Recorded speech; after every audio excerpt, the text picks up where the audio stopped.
Ladies and gentlemen, what's up, man? Back with another video. Today I actually wanted to show you one of the best games that I've had on chess.com. You know, when you go to chess.com, you kind of say your best games. So this is it. I played. I don't even know how you say his name. Arthur Jack 76, whatever. This was also the very first time I played a 1500 player. His ranking is 1536, and at the time I was 1423. Oh, by the way, I'm currently I think 1444, so I'm climbing back up the elo ladder to finally get to my goal of 1500. I feel like I play like a 1500. I'm practically a 1500, but I never actually got there, so it's like I got to make sure I get there. So here's a game that I played, considered the best game I've played on chess.com, according to chess.com. So I played e4, he responded with e5. I'm like, oh, perfect. Then I played the Vienna game. Shout out Gotham Chess. You know, played with knight c3. Then he played knight f6.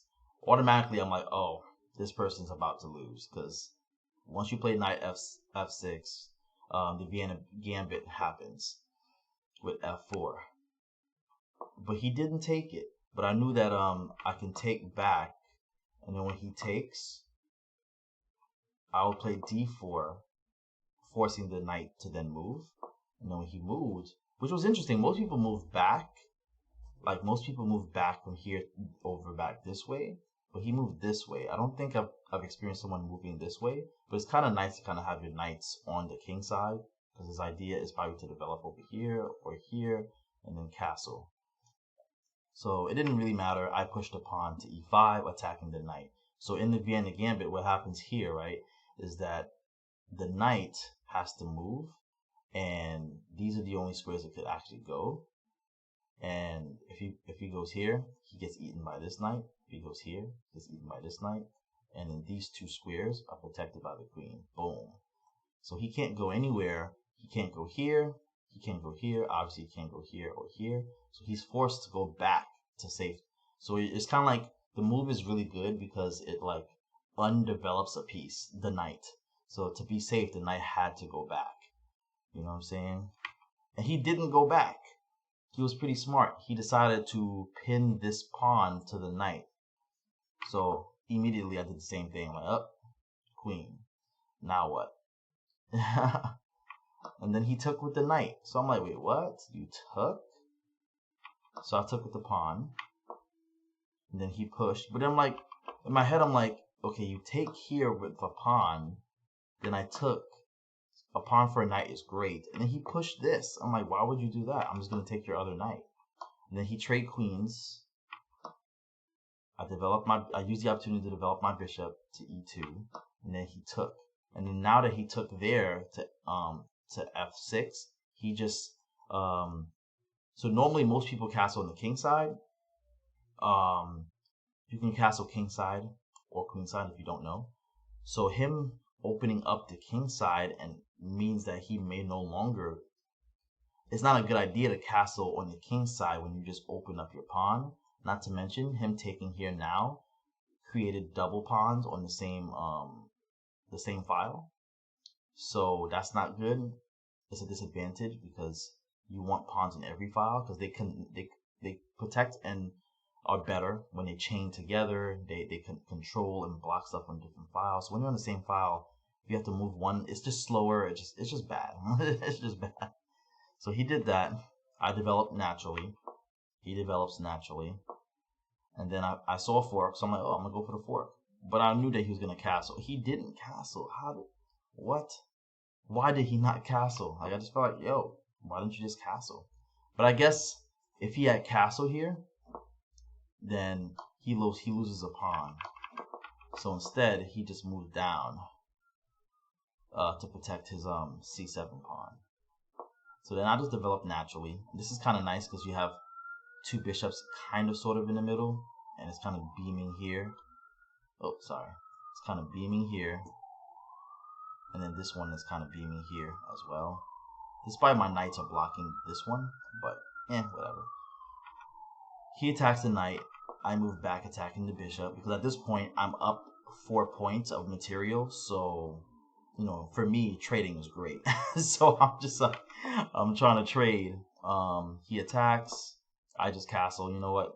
Not to mention, castling this side is pretty good because kind of like what happened for him over here. If I castle this way, it would leave this pawn open, as well as castling this way is great because the F file is like, oops, sorry, the F file is so open and it's great. Once I move this, I got this weakness, I got this attacking, this can't move. It's just a lot. This is just great. So he moves to develop his thing. I went to c4. He went down. I went down. At this point, I'm just trying to trade something. He went up. I moved up. I'm trying to trade something. And then he took, which if you're down material, guys, don't trade. Avoid. But he traded. But I see why he did it here. So his idea is he trades here, and then he gets this, where he attacks 2 bishops on the same file. So he's thinking he's gonna win 2 bishops. But I believe I just, ooh, smart. So I saw a tactic with this discovered check on the king. So knowing that he's trying to attack my bishop, I let him have it by giving it to him.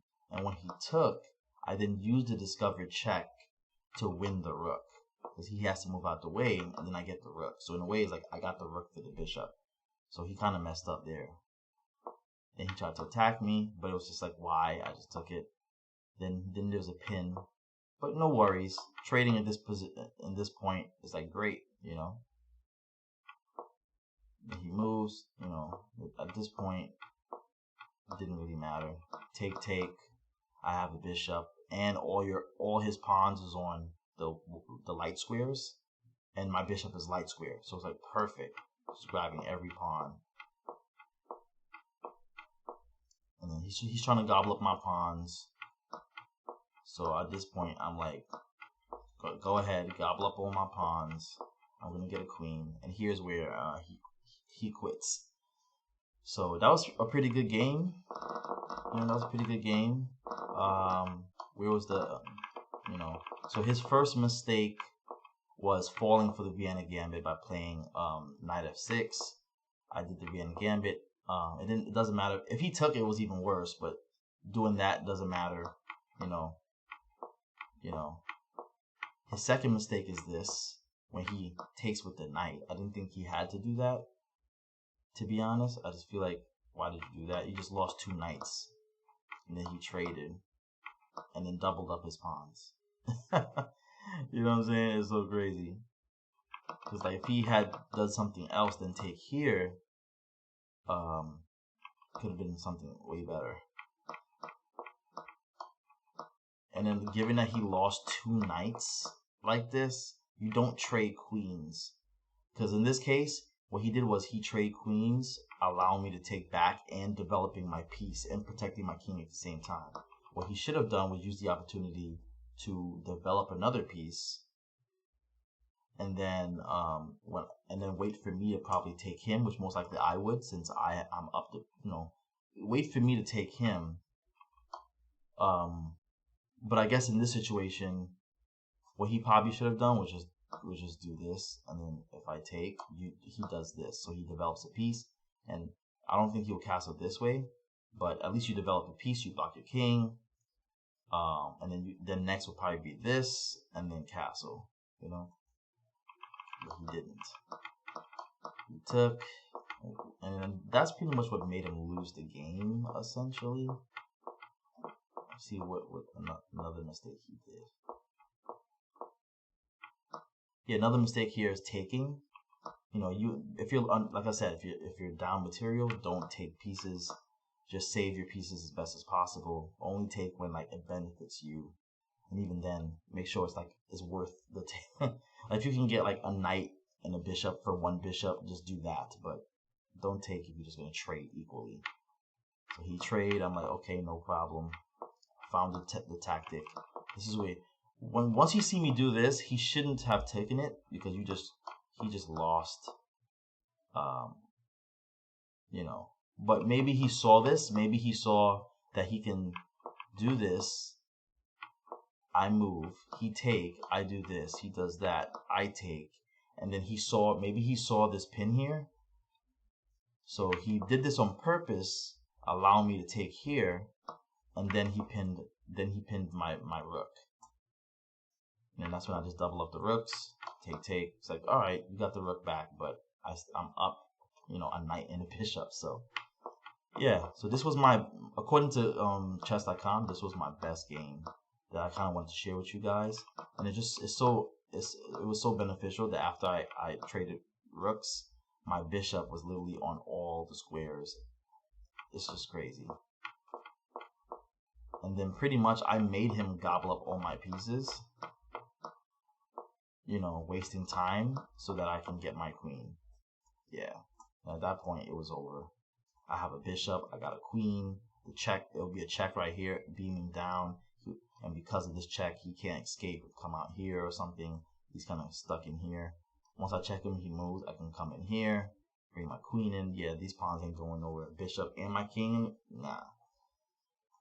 So that's it, guys. This is my video for today. Don't forget to like, share, comment, and subscribe, and I'll see you in the next video. Thank you so much.